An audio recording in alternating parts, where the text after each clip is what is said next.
Hi, everybody. Welcome to the Friday edition of Moohead Radio. I'm your host, a big and furry bovine. My equine friend Brian and I were talking about Brett Kavanaugh. And of course, we have different opinions. But hey, I love Brian because Brian loves his family. Brian, we had somebody on the air who said something about, made a reference to your political beliefs. And, it doesn't separate me from people. It never has. It infuriates me that it's divided us as much as it has. But the fact that Brian comes on the program and we're of different beliefs, that just reestablishes my faith in things, right? We're like reinventing Crossfire. Yeah, I mean, it doesn't stop you from genuinely liking somebody just because they have an opinion that's different. We live in very different times today, in very divisive times. Just don't expect me to wear a bow tie. Right, Tucker. Tucker. I should start calling you Tucker. God damn. So at this point, I'm economically speaking, I'm closer to the automotive Tucker than the the broke one who sold dealerships without a car. Here's the deal. We're sitting on Friday, and with all the things in the world to talk about, there's really only one thing, and that's the Cleveland Browns, because, hey, there's an opportunity for the Browns to win on the road and a chance to have an above 500 record. And we want to talk about that today, and we've invited anybody who wants to join. It's up on Twitter. I don't expect anybody to take me up on it because I'm an intimidating cow. And if you take a contrary... Go ahead. Speaking of intimidation, Michael actually friended me on Facebook. So he may or may not be able to join us. Well, hey. Depending on whether he's imbibing or not. And I've heard nothing from Steven, so who knows? If somebody wants to jump in, feel free to jump in. If not, we will talk Cleveland Browns. There's more going on in the Tyrod Taylor saga, this drama that goes on. Now, you tell me what sense this makes, okay? And I'm going to let you explain it to me because I don't understand it at all right? What we find out now is what I was barking about the whole time was that Tyrod was grabbing his back, he was grabbing his head, he was grabbing his wiener, and that he basically wanted to get out of the game. And the concussion was the reason they pulled him from the game. But now the reason they're saying is, well, he's cleared the concussion protocol, which has to be the fastest clearing that I've seen since I used Afrin nasal spray. The bottom line is, how many times have you seen a starting quarterback? It was 7 days. Say what? It was 7 days. Yeah, but you don't usually, first of all, there's a whole series of circumstances. When was the last time you saw a starting quarterback suffer a concussion and not even object to be taken out of the game? Troy Aikman and Steve Young.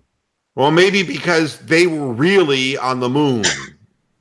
I mean, I don't think those guys could have found themselves or found their way to the concussion protocol tent had it existed then, Reach. Hey, so who do we have with us? Rick. How are you? Good, Rick. What's going on, buddy? Coming in from Ohio here. Just been watching your show since about the middle of last season. Always been a lifelong Cleveland fan, diehard, mostly die. And this guy's gonna fit right in. Yeah. I'm 66. I've been dying a long time. So. What part of Ohio are you from, Rick? Bellevue, about halfway between Toledo and Cleveland. Oh, okay. So you're not that far from Sandusky. No, about 12, 15 miles away. Cedar Point and the whole shebang there. Yeah. Route 20. That's our main drag. What would life be without skee ball? I've always said that. I don't know why I've always said that, but I've always had pinball, Yeah. So yeah, I want some input on this from our panel, and Steven's here, and Rick's here, and Brian's here. He didn't object to being taken off the field. He got escorted off the field. He was in concussion protocol.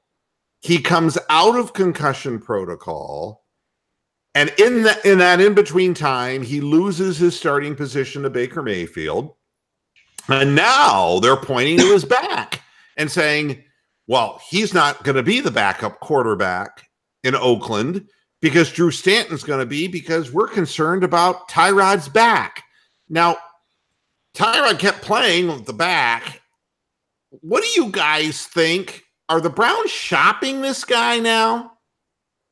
I said from the beginning, as soon as they named Baker Mayfield the starter, that they should deal Taylor to the 49ers, who needs a backup quarterback. You don't want to be a backup. That's kind of clear. Rick, what do you think? Well, he could beat out C.J. Beathard, though. I mean, come on. Yeah, that I agree. Yeah, I would hope he would beat out C.J. I mean, people have seen. Well, he's had a 3-game audition plus a quarter, and they know what he's capable of. They've seen the films on him from all the years he's been with Buffalo. So, he's one of those serviceable quarterbacks. But I would hope that he has a track record that's a little better than C.J. Beathard, and they have a good offensive mindset in San Francisco. It's possible Tyrod could do some good out there. The only team they have to fear out there basically is the Rams. Well, yeah, the belief, Rick, is that, put him in a little friendlier offense where he has more mobility. I really wondered from the get-go, knowing that Hugh Jackson is a verticalized head coach. I mean, his offensive background is to verticalize. He always had A.J. Green. He had people in his offensive scheme when he was in Cincinnati. And he didn't really have much in Cleveland as far as downfield speed capability. But and what we had, Travis Benjamin, we traded or we lost to free agency, or any number of ways that the Browns lose players that contribute. C.J. Beathard is a guy who, I mean, let's be honest, beating him out. I mean, Brett Kavanaugh could beat him up. I mean, C.J. Beathard is not my idea of a starting quarterback in the NFL. You move Tyrod out into an offense where he can move, scramble more, a little bit more motion oriented. The Browns want a quarterback in the pocket to throw vertically. I mean, and it doesn't matter who the offensive coordinator is. Hugh Jackson still runs his show. And you saw that Baker Mayfield did the majority of his work from the pocket, not running around but maybe there's something for Tyrod Taylor in a San Francisco. I don't know. Mayfield, you could see him going through his progressions. If he couldn't see, if his first receiver wasn't open, he'd go look for his second or third. But with Tyrod, he would just stare at the first receiver. He wouldn't throw ahead of the receiver to lead him into the ball. He would just go directly at the receiver. Yeah, and Michael is now joining us. So, Mike, what's up, fellas? Yeah, we're getting the whole gang and plus a new face. Boy, the Browns. I always say nothing beats winning. And if we start winning, there are going to be even more faces on the program. If people have been staring at this mug for 15 years, and enough is enough. But I sense that there's something more than just his back. And let's look at it from a broader perspective. Tyrod Taylor was blindsided when the Buffalo Bills dealt him. He was obviously, there are guys who get traded who want to get traded. Kyrie Irving. There are guys who get traded out of their clear blue sky who have no idea it's coming and it waylays them, especially when you're on a shitty team like Buffalo. And I don't think that Tyrod felt that he was in danger. And he was butthurt, seriously butthurt when they let him go. And for what? for three games and a half. Is that why I moved to Cleveland? I gotta figure that he is not a happy camper right now. Mr. Moohead, weren't we all shocked by that trade, though? I mean, because considering Buffalo made their first playoffs since '99, it was a shocker to everybody because no one's going to want Peterman in the game. So you're going to rather have Tyrod if you're a Bills fan. I think that shocked everybody. Yeah, and I think again that it was technically the right move for the Browns to make, to bring in somebody who had experience. But what we're learning about playing in Cleveland, that I think Kyrie learned it, and Boris Badenoff is now joining us also. Moose and Squirrel. Yeah. I mean, what we've learned is coming into an organization that is losing, it takes real special people to turn around. It takes a LeBron James, or as Hillary would say, it takes a village. I look at a guy like Tyrod Taylor coming into an 0-16 team, and man, he's not built for that. He looked crushed, like a crushed clown after 2 games. And it's like, boy, and we didn't play bad in those 2 games. Offensively we did, but we had a chance to win those 2 games, and I don't think anybody should have felt that badly. But Tyrod did. Even in the Pittsburgh game, the first half, you could tell he looked very just crushed right away. 7-0 at halftime, you can tell. And we've seen this before with player. I'll tell you a player who didn't want to come to Cleveland was Jay Crowder. That was a guy who came to the Cavaliers and honestly did not want to be there. And he never looked like he fit in. He never looked like he was happy. He wanted to be back in Boston in that more structured Brad Stevens system. And, and maybe Tyrod, when he got in, they said, "Oh, you're a pocket passer." And he went, because I love when you do that. Especially in that Pittsburgh halftime show. You went, I'm gonna have to work on a spit take too when I'm drinking the water. But when Tyrod found that out, it's like, the scrambling there in Buffalo must have looked really good to him. He just hasn't looked like he belonged. And the fact that, even if his back was tweaked a little, wouldn't he be your backup quarterback? Drew Stanton has no experience with this offense whatsoever. Tyrod was playing with these guys freaking week ago. Why would this go down this way, guys? When was the last game that Drew Stanton was in? Anybody remember? When was the last game Drew Stanton played in? I believe it was Cardinals versus Seattle. This century. I believe it was like 41% of his passes. Terrible. I have no idea. But all I know is if you're looking at reps, Tyrod's had a lot more reps Stanton's had none. Did he even take a snap in the preseason? I know he didn't. Yeah, he did. He got He got about as much as Broby did. He was in for the last preseason game, wasn't he? For a few snaps? Yeah, he was. Yeah, for about as much as Broby was. That's right. It looked good, that's for sure. I guess that backs up your statement, Mr. Moohead. You said if Stanton's starting, you're like, I won't lose any sleep at all because I won't even watch the game. That's exactly right. What would the point be? Drew Stanton, the cure for insomnia. Yeah, here we go. Drew Stanton. I get to work on impressions now. I'm going to have to start working. Wait a minute, on a Drew Stanton impression. Help me. Help me. I might have to play. Help me. Somebody out there, help me. Grab my hand. Come on, help me. This is a mental test just to check the acuity of our viewers. This is how Tyrod Taylor feels right now. Okay, so that you understand. There you go. That's a mental acuity test to make sure that we're on the same wavelength. You said he was going to separate his shoulder, and you said he was going to be like, I felt that one. I knew that was coming. But Drew Stanton's arm's so weak, I couldn't separate his shoulder from his knee. I mean, he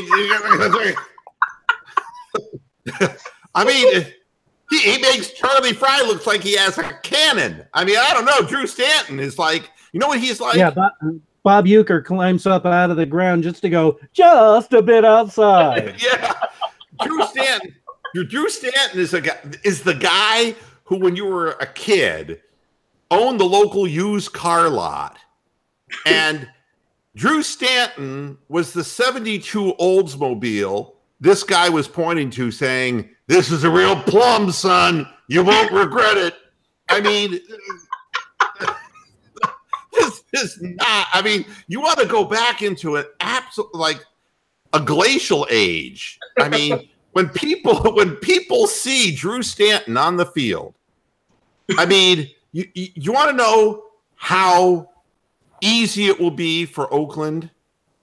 It'll be so easy that Gruden will lose the constipated look on his face. Now that will tell you everything you need to know. He'll just, he won't be a Chucky doll anymore. He's going to be like on Quaaludes.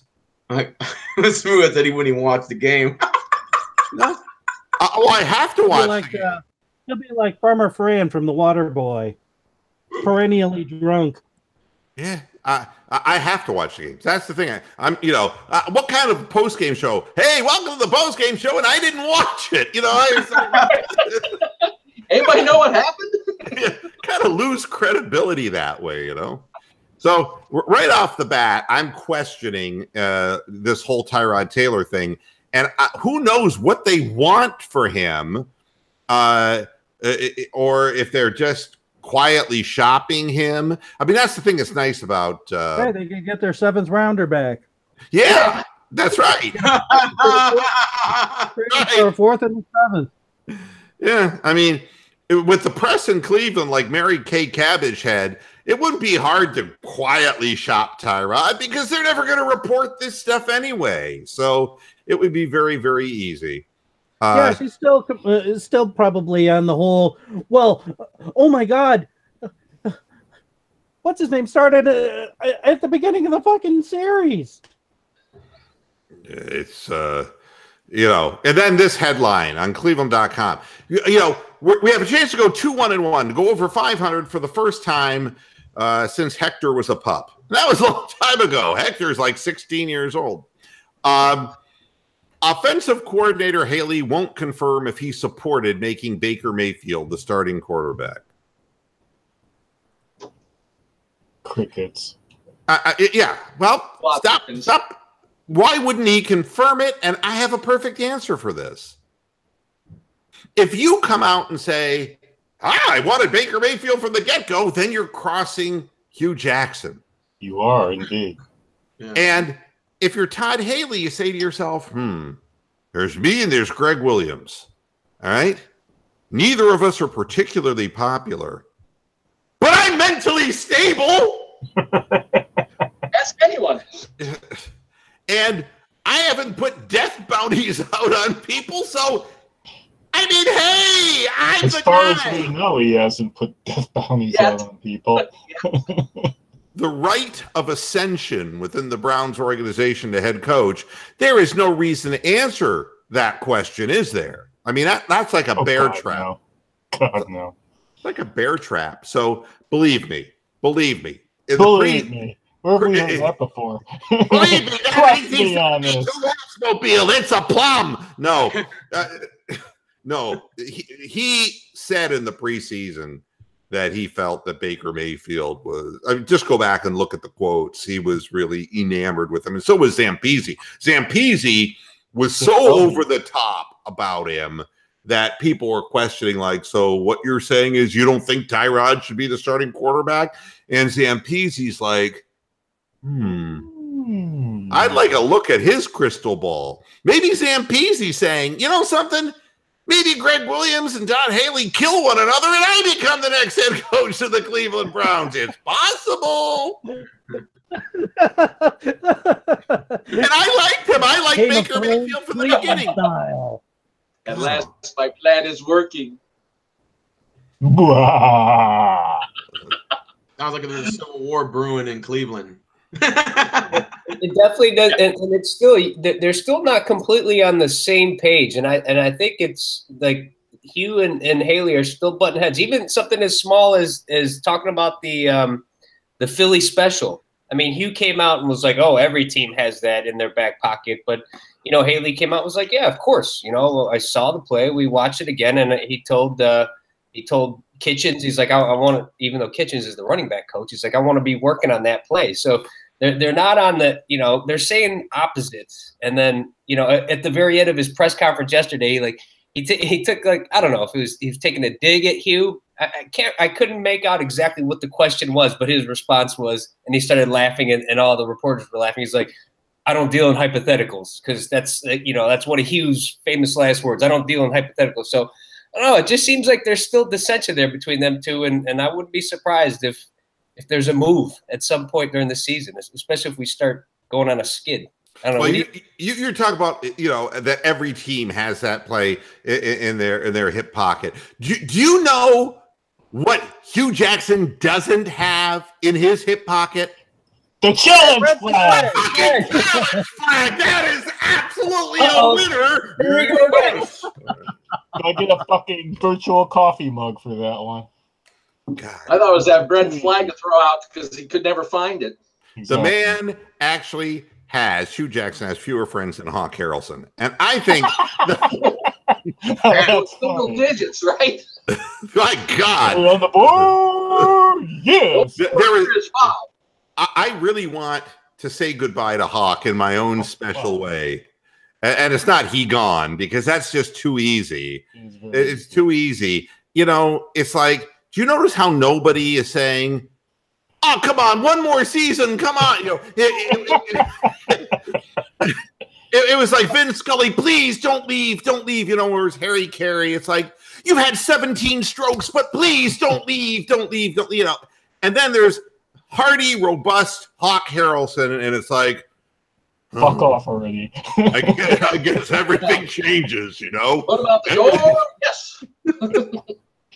God help us. I mean, and then who could forget the best thing I saw was the walk-off grand slam that was hit against them a number of years ago. I don't even know what game it was. Oh. But it was like, Steve Stone. Hi, I'm Steve Stone, and I'm with Hawk Harrelson, who's in a bad foul mood and not saying anything tonight. And so they get into the ninth inning. It's the bottom of the ninth. Some schlub relief pitcher is in the game, and he throws a meatball to a guy with the bases loaded. And the thing goes 430 feet into the right field stands. And Steve Stone is there to kind of be the color guy, and Hawk's supposed to be the play-by-play guy. And the second the ball leaves the bat, there is this ominous silence, like somebody died in the press box. And the guy starts trotting the bases. And Steve Stone is like, I'm not going to say it. You can see what he was thinking. It's like, if I say something right now, Hawk Harrelson's going to kill me, So silence. The guy runs all the way around the bases, touches home plate, and not a sound. Crickets. And I said, there's a real play-by-play guy. I mean, and the biggest homer that there could possibly be when things were going well, but things really were very rarely going well, except for the year they accidentally won the World Series. So, who is the manager who won the World Series for the White Sox? Oh, that was their old shortstop. Was it Ozzie Guillen? Guillen, yeah. Guy was crazy as a loon. Oh, yeah. Guy was just... But a damn good shortstop. Fruit Loopy guy, But between him and Hawk, I mean, it's... I wanted to say goodbye to Hawk, and that's the way I would say it to him is... You can throw him out the door, yes. Throw him out the door, yeah. Throw him out the door, yes. Yeah. Can of corn. If it's like broadcasting has changed through the years, but that was one thing about Hawk. He never got better. He got worse. Oh, no. It's like, how would you describe his style? It's like belligerence. That was yeah. Burt Reynolds was in Deliverance. Hawk was in Belligerence, and it was his own movie. It was the Hawk Harrelson story. All right, back to the football game. There is some analysis before this game that goes beyond the little soap opera that's going on with Tyrod Taylor. If you're looking at the game from a analytical perspective, what we have is a team that can't rush the quarterback. And I know you're thinking, the Browns haven't done that bad. I'm not talking about the Browns. I'm talking about the Raiders. They've only sacked the quarterback 3 times this year. 3 times. All right. And 2 of those, I think, were in Miami. Yeah. And that may have been Tannehill just dropping to the ground because 3 times, not good. So defensively, they're not, and they don't have any fierce guy that you have to double. All right. The thing that makes Oakland have a problem is that the guy who sacked the quarterback all the time, Chucky decided to get rid of. So thank you. And so nobody has to be doubled up on the line. So you can actually put more receivers into a pattern and keep them away from your quarterback, which is good news for Baker Mayfield. The other thing is, as bad as they are in terms of third down defensive efficiency and rushing the quarterback, they are exceptional in terms of the statistics that Derek Carr is putting up. He's completing 76.5% of his passes.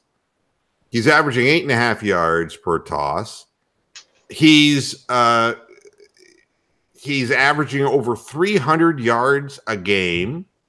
I mean, honestly, you can't fault him. He has thrown 5 picks, all right? And he has been sacked 5 times. But he's another guy who's going to get rid of the ball quick. He's going to get the ball out of his hands. But how many pass attempts does he have through 3 games? 111. So he's putting the ball up a lot. Well, yeah, but you would be too. I mean, if your primary back was Marshawn Lynch, who, honestly, he's part of the limp-along brigade. He's averaging 3.5 yards per carry, and he's honestly making Carlos Hyde look like a, burst to daylight. The Oakland Raiders are resurrecting Greg Townsend to be defensive end. Yeah, they've got to do something. I mean, but you look at the running game, they're averaging, if you're looking at yards per game, their 2 running backs are giving them 85 yards rushing per game. And that's why Derek Carr has to throw the ball so much because, Doug Martin, their second line running back, is averaging 4.4 yards per carry. But you're looking at a team whose longest run from scrimmage is 15 yards. Marshawn Lynch's longest run is 11 yards. If the Browns can thwart the running game, as other teams have, you force that one quarterback to drop back and throw, and you hope that Ogunjobi, Kirksey is back, and of course, Myles Garrett. If you have an Ogba, right? If you can force him into must-throw third and long situations, you might be able to pick off a pass or 2. You might be able to get some sacks against this guy. It's going to be their aerial game against. And that's where it really gets interesting. Is from a defensive perspective, they're not exactly great in stopping the run. In fact, they average giving up 5 yards per carry against the run in these first 3 games. So the obvious picture of how to beat this team is, once again, we'll say this, you got to bring your three-headed monster out there. And I'm not talking about Brett Kavanaugh. You got to bring your three-headed monster out there. You got to have Duke Johnson, who can periodically run from scrimmage but catches the ball out of the backfield. You got Carlos Hyde, but you got to use Nick Chubb some, and you got to pound away. Because sorry, that was a French tickler. Yeah, that's exactly it. Very good. That's not a bad Clinton. If there's such a thing as not a bad Clinton. The way you force them not to score points is by keeping Derek Carr off the field. And running the football is just such, especially on the road, keep the crowd out of it, control the tempo of the game, and also to let the play action pass work for Baker against a weak pass rush. If you run against this team and they don't have much of a pass rush, they're going to be so confused that you're going to be able to get yards eventually in big gulps. But they're not good at stopping the run. The Browns, on the other hand, the defense has been everything. And a small sampling of half of a game with Baker was pretty damn good. So I'm still sticking to my guns and saying you cannot rely on Baker Mayfield to win a road game at this point in his career. He's going to need assistance. Ball control is going to be important. And exceeding 4 yards a rush is going to be a necessity to win this football game, in my mind. What do you guys think? I'm most interested in, because our defense is obviously stellar. I think our offense is going to be fine, but I'm most interested in, to go back to what you're saying, because they have no run game, seeing how Denzel matches up with Cooper. And then if he does a good job of locking him down, Martavius Bryant's the only other option that can hurt us. So I don't know who's going to be locked up on him, but our safety, we know he can stretch the field. So our safeties, hopefully Randall's back. Is he? Well, he was only out for part of the game, right? Last Randall's heel is still bothering him, and I don't, I know that he was not practicing full. He was on the bike most of the week, so I don't know where he stands. Although, you're talking about Amari Cooper, who's caught 13 passes, targeted 18 times. He's only averaging last week too. Like the first week, I think the first 2 weeks he didn't go to him much, but last week he went to him often. Yep, 11 yards per toss. The guy who has caught the most yardage for this team is Jordy Nelson. Oh yeah, he's scary. Averaging 20 and a half yards per reception with 11 receptions and 16 targets. And then Jared Cook. Go ahead. I'm sorry, Brian. He had a long of 62 against the Dolphins. Yeah, I mean, it's and Jared Cook, who's averaging 14 and a half yards per reception, is our leading receiver with 18. So you have 4 receivers here who he's spreading the ball to: Jared Cook, Jordy Nelson, Amari Cooper, and Jalen Richard. Those are the guys. Jalen Richard is a guy who's only at 7.5 yards per reception, but he is spreading the ball around. Martavis Bryant has only been targeted 9 times, caught 6 of them for 60 yards. He has not been a primary guy on the field.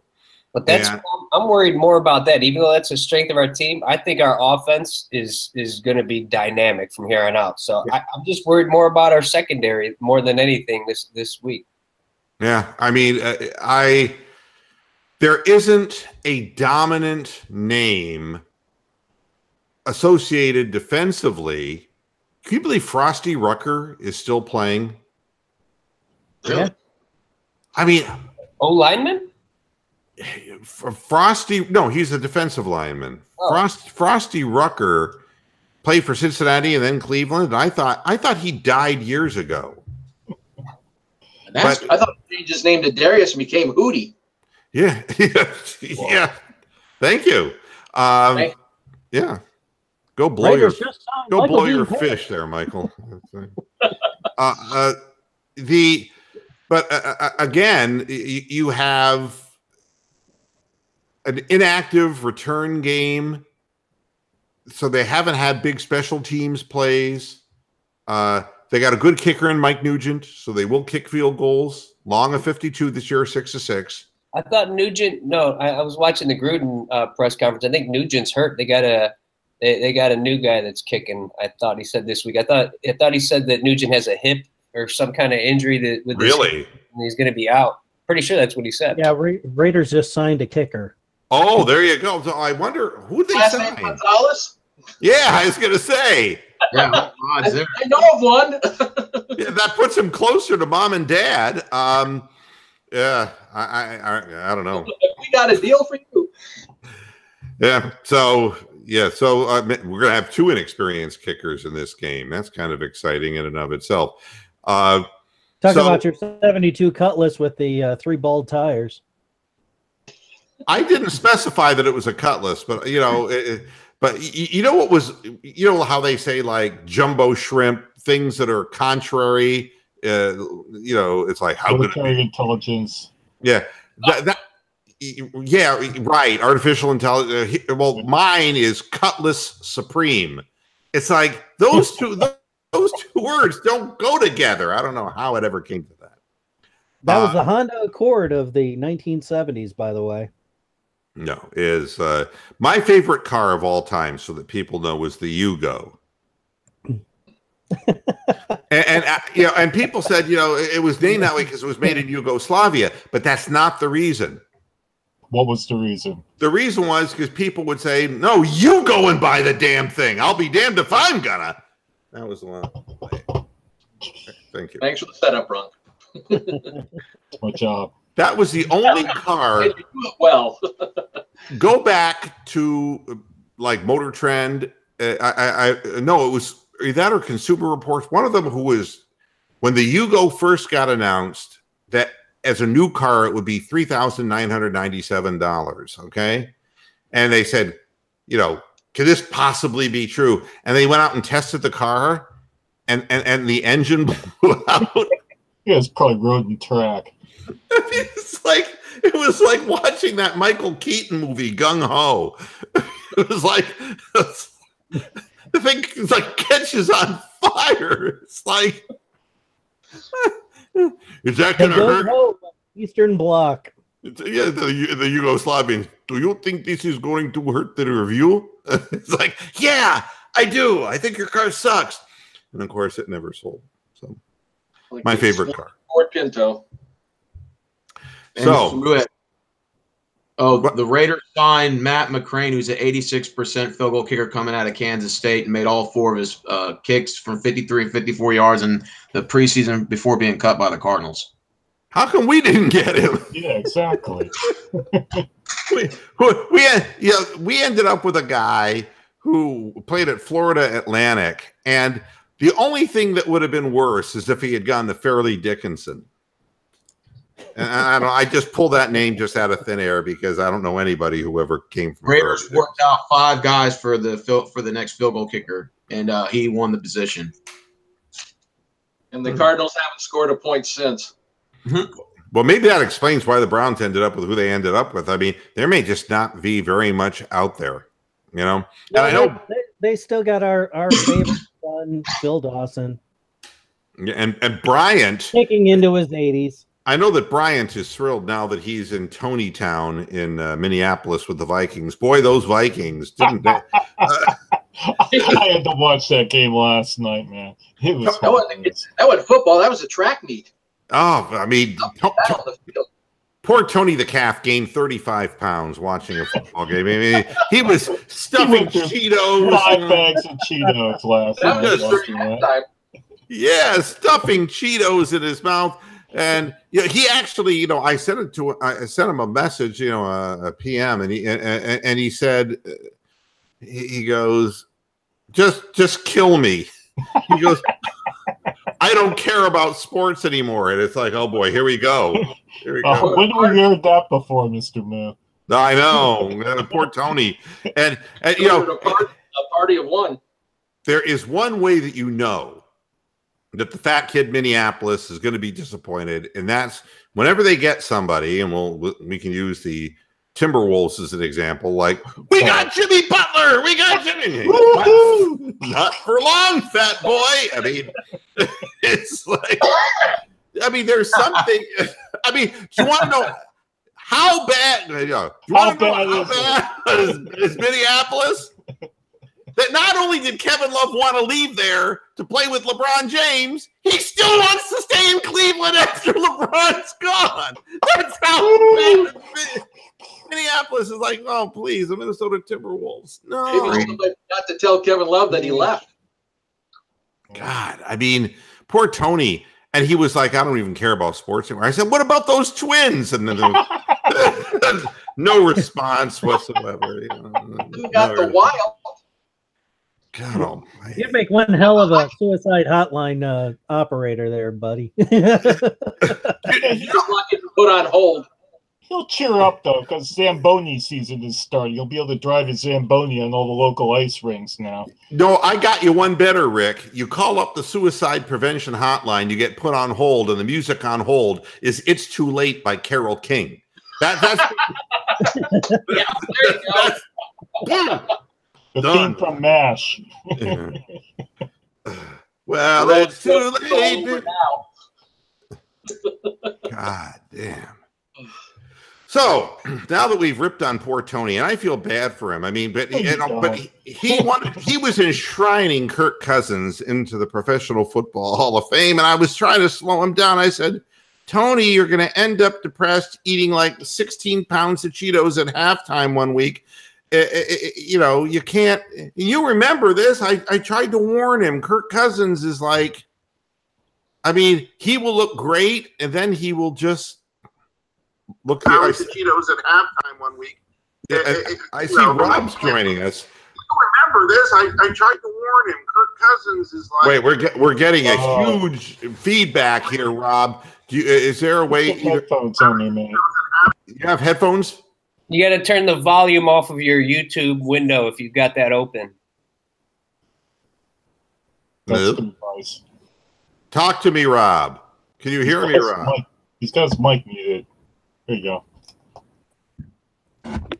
Earth calling Moohead. Come in.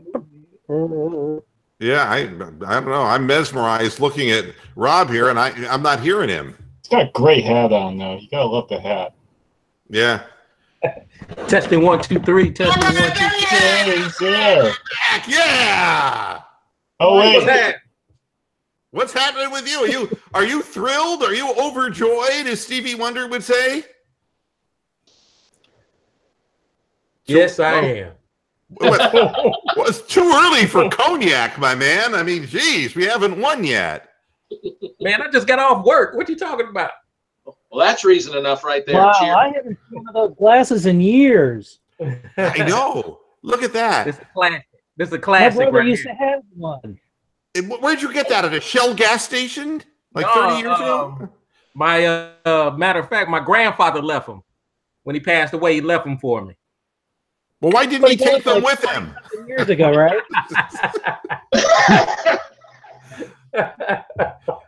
I mean, there's no colors in the helmet. No, this is just a regular old Oh, wow. Look at that. Man. 1970. Yeah, I remember those glasses. I remember them. Yeah. That's probably from Texaco. Yeah. You know who had one? Who's that? Gib Shanley. Only a- I'm just going to start pulling old sports Jim Drainer. names. Right, just going to pull old sportscasters' names out of the sky. Your Tom Fitzgerald reference now. Jim Mueller. Or Jimmy Dudley. Jim Mueller. Jim Mueller. Jimmy Dudley.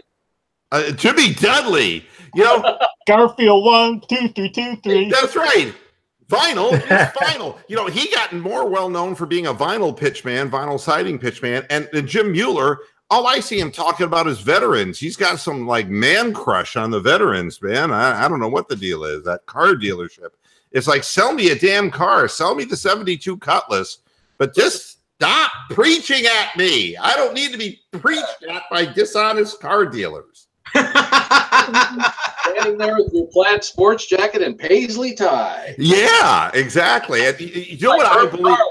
What I seriously believe is at the end of that commercial, and it's like, thank a veteran, there should be one of those little disclaimers at the bottom, that flashes on the screen real quick that, the dealership really doesn't give a shit about veterans. We're just trying to sell you a car. That should be the disclaimer on the bottom of the commercial. I'll be caught wearing this outfit. Yeah. And then I'll tell you how I know I'm old. How old are you? I'm so old. I'm so old. Freaking Don Webster is doing hearing aid commercials in Cleveland. I mean, what? Oh, he used to do Shindig. That's what I'm saying. Yes. I mean, one minute he had the dancing girls and he had the Beach Boys, and now he's like, I can't hear you. I can't hear you. It's like, damn. Yeah. Shindig, when you thought Hullabaloo was not cutting edge. That was awesome. That was right up there with the Gene Carroll show. God damn it. Oh, I remember him. Oh, God. Yeah, the Gene Carroll show. That was my favorite show. Back off, Gene Carroll. You know what I loved more than anything? Were the Polka Varieties. No, Paul Wilcox's Polka Varieties. I never could. It's like watching people dancing themselves into a stupor in a circle. I mean, I don't know if you did this when you were a kid. You'd hold up a baseball bat and you'd like spin around it. Oh, yeah. And then you go around in circles. Yeah. And so you lose your balance, you watch your friends fall over and you're off. That was Polka Varieties. I mean, it was like old people, they were old already. They were already like 82 years old and they had balance problems to begin with. And they're twirling around the Frankie Yankovic songs and they got no business doing it. And, the next thing you know, there's a resuscitation unit on the floor. Clear. Shocking people, and this is a horrible thing. And my favorite Gene Carroll act, though, was the girls with the batons every week. Oh God, they were awesome. Well, it's a good thing there wasn't a studio audience because one of them would have gotten their eye poked out by a flying baton because they never caught the goddamn baton. I mean, that's something that I realized right off the bat. It was like, oh God, it's a baton twirler. She's gonna drop it. I bet you watched Jim Doney's Adventure Road. That was No, I never. Where did he go? Program. People showing their home movies of going to Disneyland out in California and stuff. Was that what it was? I mean, yeah. What showing their travel home movies? 70s, 60s, 70s? What are you guys talking? The 60s, man, before your mom was born. Jim Doney's Adventure Road. You know what I can't imagine? 20th century. That far back. That's a long time ago. I mean, I couldn't imagine what the show was about. This week, we're going to St. Clairsville. It's like, no, we're not. I'm turning this shit off. What do I want to go there for? It's the most boring program on earth, man. It was on at 3 o'clock in the afternoon, I think on Channel 8, and it was awesome. People showing their home movies of their vacation. Yeah, the only adventure. I was like, we're going to Spencer, Ohio today. It's like if you had a hooker with them, that would be an adventure. But it's like driving to 20 minutes and going to the Castalia Blue Hole. My hometown there. And the Thomas Edison birthplace, Island, Ohio. Yep, or better yet, it's like, and this week we're taking a real funky trip to Bucyrus. It's like, no, we're not. We're not going there. Hand me the bratwurst. Check out the Bratwurst Festival. There you go, the Bratwurst. It's awesome. Yeah. All right. So now, you know that half of the experts are picking the Browns to win this football game? The experts know nothing. 58% are basically saying that the Browns are going to win, and that's scary. I mean, some of the names of people. Nathan Johnke of Pro Football Focus is picking the Browns to win. Jake Walarius from Fansided is picking them. Elliot Harrison from NFL.com is picking them. Mike Clay from ESPN is picking them. Yeah, Sam Mont. Tony Grossi, man, that's the ultimate pick. Whatever he picks, it's going to be the opposite. Well, then it would be his nose. That would be his nose. Yeah, but I mean, a lot of people believe that the Browns are going to win this football game. And I got to tell you, I picked them to lose last week because, when you're not off the schneid, let's put it that way. When you're not off the schneid, you're it's hard to get the first one. But now that we got the first one, you know, I'm picking us to win this week. Kiss of death, I know. Wow. Well, and again, if Taylor had played the entire game, they would have lost 31-0 at home. I'm agreeing with Brian on that one. Shock horror. I'm agreeing with him. And one good thing, Jarvis would not confirm or deny whether or not he's going to continue returning punts. I hope to God he is. I don't want to see. You don't want your best wide receiver though getting hurt, getting his legs taken out from under him on a special team. You don't want that. Jabril is just—he should not be back there. Oh, Jabril, no. I want to see Callaway return punts. I mean, Callaway's got blazing speed. I could see Callaway maybe like Travis Benjamin. You know, he may not be the guy who sees the field great, but if he gets around the end and he can run in a straight line real fast. Jabril Peppers, I don't see what he does. I don't get it. Either one of those receivers, potentially compromised, but we need somebody else back there besides Jabril. That's for sure. Can't lose. I mean, because Callaway's obviously our only deep threat. And so we can't risk him getting hurt either. So, well, and then there was T.J. Carey on the kickoff return. I mean, it's Carey is kind of taking it to extremes because he didn't carry it very far. He finds whatever is in the opposite uniform in front of him. I mean, if there's run to daylight, there's the opposite. He is the antithesis of run to daylight. But yeah, you should have heard Gruden's press conference. He was singing the praises essentially of everybody on the yeah. It's like, I don't know if he's using reverse psychology or it almost sounds like he's admitting defeat before we even get out there. No, I mean, this is, if I blow enough sunshine up their asses, then they'll take it easy on us. But look, this is a problem, a potential stumbling block for the Browns. They've won a game. Are they going to feel good about themselves and are they going to be girded up and ready for the initial onslaught? And there will be a home field onslaught by the Raiders. Will the Browns really be able to put their feet to the ground and just hold their ground? Or are they going to come in still feeling their wings from last week? And that is, and I think Gruden is just setting up a trap for the Browns. The problem for Chucky is that if he loses 0-4, the return of Chucky is not good. Not child's play. Yeah. Wow. You can wait to be on the show. It does not bode well for Gruden or any Oakland fans. Mr. Moohead, I wanted to touch base with you on that. Does the Raiders game sort of feel like a trap game? Like, I guess kind of going to what you said earlier, you said that are the Browns going to, have kind of that hangover after a win from last week, or are they going to hold their feet and start down? Do you feel like with the Raiders being desperate, being 0-3, do you think this could be a potential trap game for the Browns? It could be a trap game for either team because, honestly, if you're the Raiders and the Browns do come out and stay in the game early and then get their feet under them on the road, it would be humiliating. To drop to 0-4 and do it to the Browns on the road is like, oh, my God. So the longer this game stays tight, the greater the odds are that Oakland will fold. And the longer the game's close, the more Cleveland believes that they have a quarterback who's going to make the big play at the critical part of the game. So, there's a trap for both teams here. For the Browns, it's a psychological one of having to play 100 miles an hour the whole game. And for the Raiders, it's if you don't get up on top of these guys, if you don't show your fan base that you're better than an 0-16 team and clearly better, there's some potential real problems. Well, I mean, psychologically, I think it'd be a good toss for the Browns to win and then defer to the second half.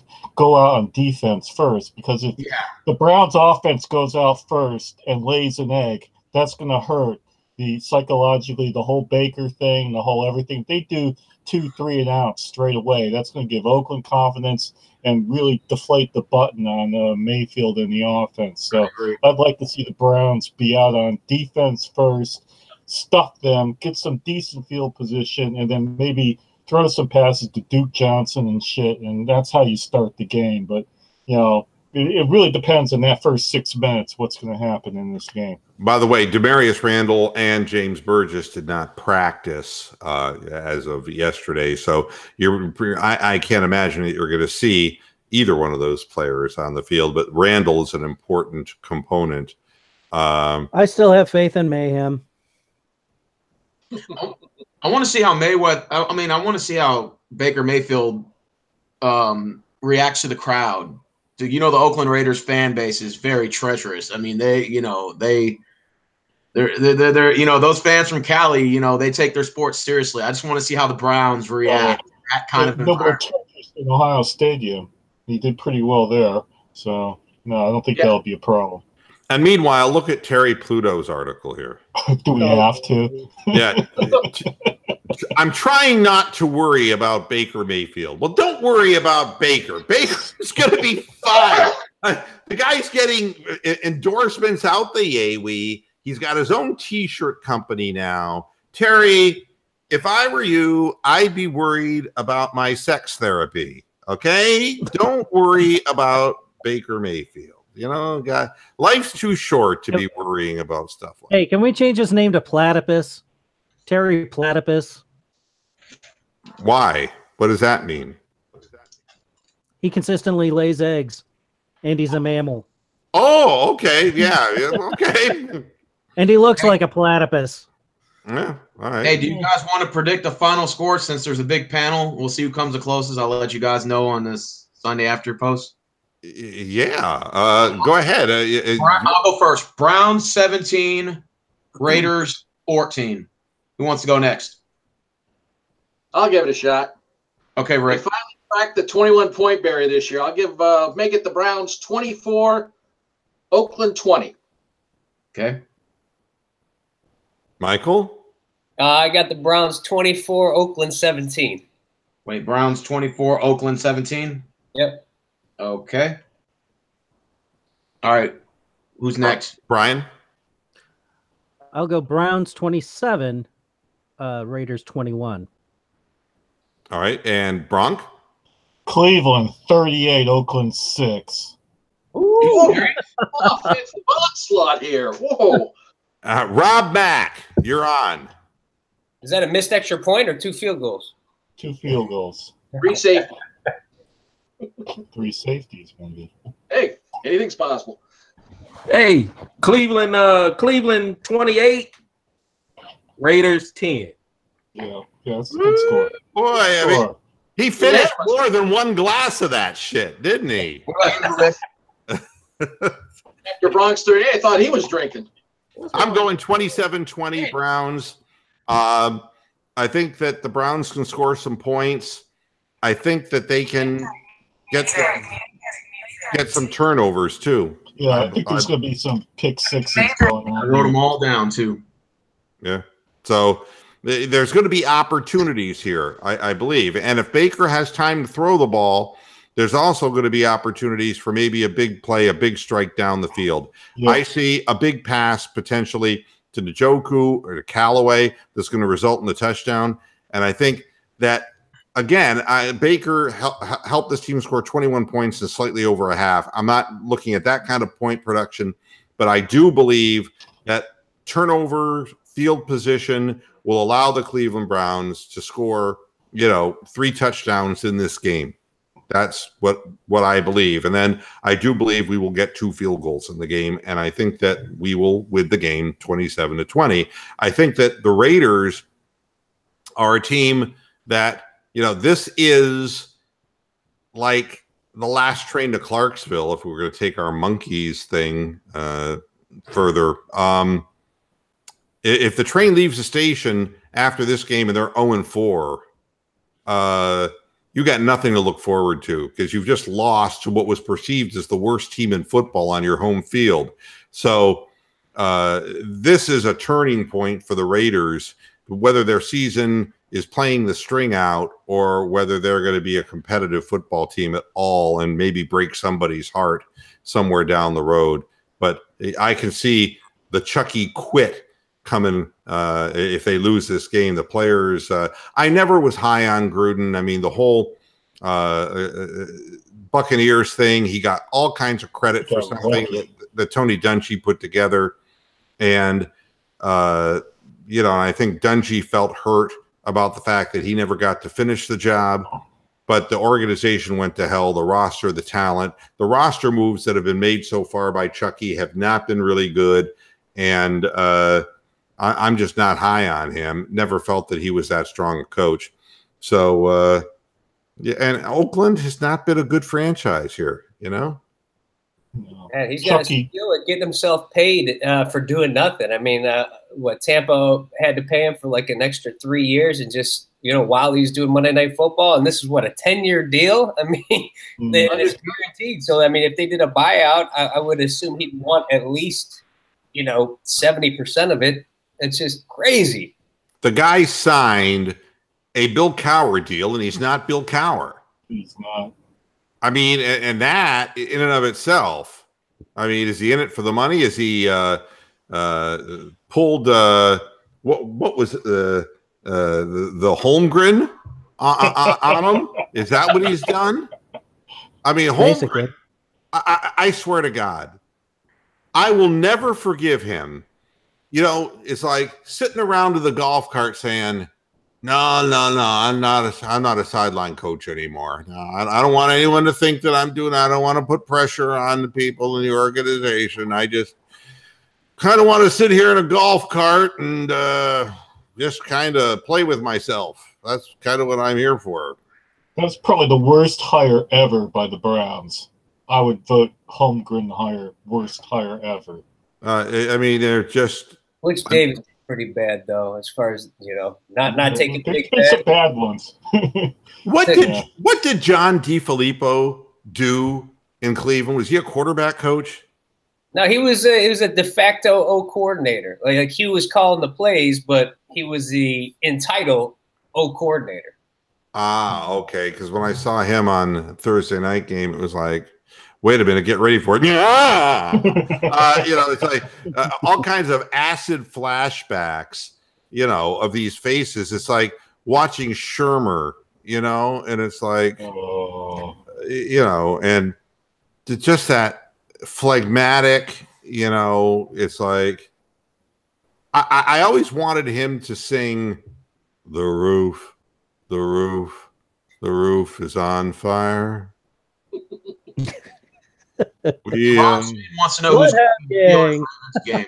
Need no water. Let the motherfucker burn. Burn, motherfucker, burn. Yeah. You burning down the house by Talking Head. I don't remember the words to that. I don't know what I'm doing. I will never forget the years of total ineptitude that climaxed with the play sheet flying across into Marvin Lewis's hands. I'll never forget it. I mean, looking at the plays going, oh, okay. And then the next thing you know, it's like somehow Marvin's on the Browns headset calling the plays for the Browns. Well, the thing is, he didn't even need the play sheet because he already knew what they were anyway. Well, did you see that video? What was it that what team did they say that they knew the plays before they ran them? Just that they knew the Lions plays that first game. That's right. That's the Matt Patricia thing. Yeah. Do you know that there was a video out? Really? Uh-huh. And the middle linebacker, I want to say that it's the film by the New England Patriots. Yeah, and no, it was a video, and the linebacker is yelling out, "It's a pitch! It's a pitch wide!" And they run a pitch wide. The guy gets hit 5 yards behind the line of scrimmage. It's like, holy shit! They knew the play. I don't know. That's how I felt in Cleveland all those years. With a kumquat like Shermer. Yeah, that was the Holmgren hire, right? As a favor to his uncle Fritz. I think they were boys. Right. A defensive coordinator. that look, that ponderous. Yeah. I mean, I wonder if his eyes would have more clarity if he entered dementia. I just cannot, for the life of me, imagine having him. How did he become a head coach again? I just can't imagine how that's possible. So, how did that piece of shit? Who was that D coordinator that was under Pettin, and he got fired for being so shitty, and then he got hired by San Francisco like the following season as their D coordinator? Who was that piece of shit? I forgot his name. You know what I'm talking about?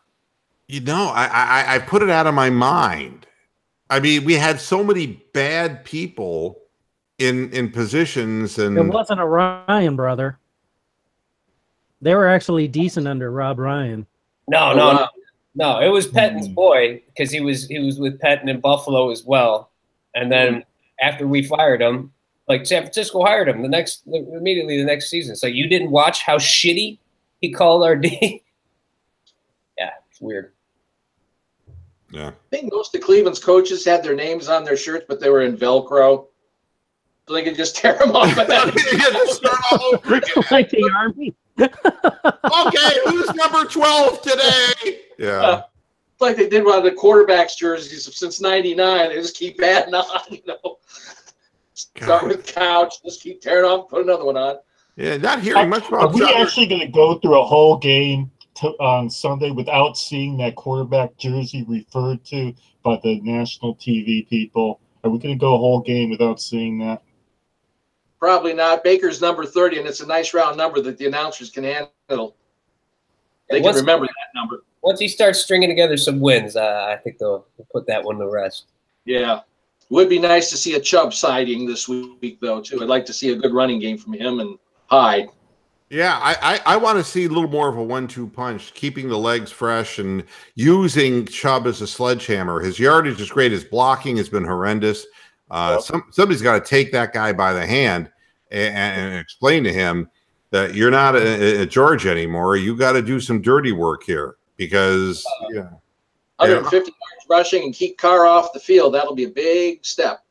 Well, that's it. I mean, any clock moving helps the Browns in this football game. With the type of runner that Hyde is, it's tough to not give him the ball because everybody knows, you know, as the game goes on, he beats the defense up and he starts picking up more chunk yardage. So it's like he needs those carries. So it's hard to give him the Chubb. And there's the quit factor. The quit factor is huge here. If we come out and pound the ball and overpower them with a running game, they're going to be really beaten. They're going to be defeated, and the crowd will turn quickly on an 0-3 team. The crowd will turn immediately. Yeah. Plus, I just had a kid. He needs money for the kid's education, so he's got to run more so he make more money for his new kid. Yeah. And then, go ahead, Mark. I was just saying it's common sense. I mean, even in Hyde's press conference the other day, he was saying that, you know, yeah, they may start the game with with stacking the box, but then once Baker gets going and he starts hitting them, he's like, I mean, they feed off each other. I mean, it's obvious. Everybody knows that. But he's just like, yeah, once Baker just gets it out there quick and starts attacking them, then they're going to drop the safeties back. And he's like, it's going to make my life a lot easier. So, I mean, I think our offense is just – I think it's going to be incredible once we hit on all cylinders. Probably this week, maybe next week. But it's going to be a juggernaut, I feel. The only other prediction I'm going to make is that Duke Johnson is going to catch 6 or more passes this week. I think Baker Mayfield is going to make a real effort to get the ball into his hands. I think that he's smart enough to know that there's yardage to be gained by isolating him on linebackers and looking that way. And I don't mean just little flat passes. I mean over the middle kinds of things that allow him to turn the ball upfield and to wiggle jiggle his way for yardage. And so that's the only other prediction I'm going to make, because I saw Baker Mayfield tapping him on the helmet, and I know he was saying your turn's going to come, and I just have that feeling. Guys, got to get out of here. It's 10 minutes after 7, and that means that it's time for Mr. Moohead to retreat back to the barn. Good enough. Hey, Mr. Moohead, I know you're about to kick us off. Just real quick, I'm not going to write them down. It's one of you got Ravens Steelers Sunday Night Football. About the Ravens and Steelers? Sunday Night Football. Boy. More BS from Antonio Brown about, hey, I can't throw the ball to myself. I don't know what that's all about. Prima donnas. Where's the game being played? Pittsburgh. Oh, always the Steelers. They'll find a way to cheat. I think the Steelers will beat the Ravens, and that Flacco will come back to earth, and they're going to hit him late and injure him. Oh, absolutely. Baltimore next week. Yep. Oh yeah. Let's hope he gets hurt. Baltimore next week. So. I don't mind running after Lamar Jackson all day, but Flacco's killed us, man. That guy has killed us as far as his record against the Browns. If we don't see him, I'd be a happy camper. Has he even lost to the Browns? I don't. But his record is right up there with Roethlisberger's as far as. May have lost once, twice. That's it. But so is everyone else's. So is Andy Dalton. So. I think he's lost 3 times in 12 years. Damn. So. Yeah, we got some work to do.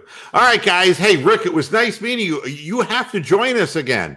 Now, you're an official pasture head, and that means you get to moo. So give me a moo, Rick. Moo.